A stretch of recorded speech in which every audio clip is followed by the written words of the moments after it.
Thanks, Michael. Well, when the weather changes on us how it did last week, we can encounter technical difficulties with certain household appliances, specifically your water pipes. But before you attempt to repair or replace them, the first step is identification.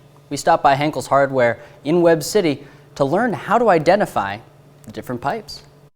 John, we're talking pipes today, and I want to understand first, what are the three major types of pipes you could have in your home? The main three pipes that you're going to see in a house, in a residential home, CPVC is primarily used for hot water. In some houses it may be the cold and hot, because when they did it, it was easier just to have one pipe instead of having two different sizes.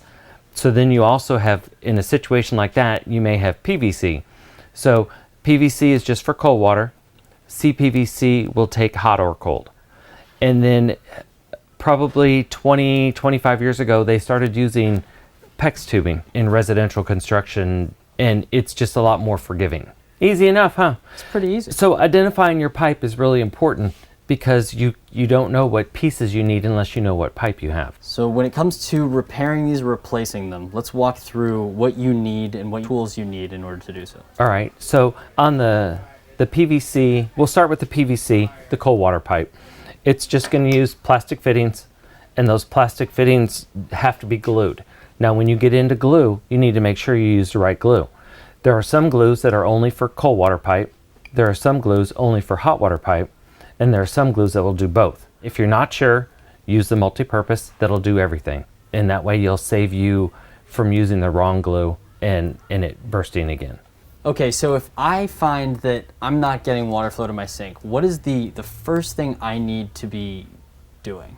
Once the water thaws, what's going to happen? Well, if you have a broken pipe, you're going to have water spewing out someplace. And that's the main concern. Sometimes when pipes break, you're going to know instantly, and you're going to hear the water running, so you want to stop the flow of water. What the scariest thing is, if something's frozen and the water can't penetrate, once it thaws and you're not home or something, then water could run for hours.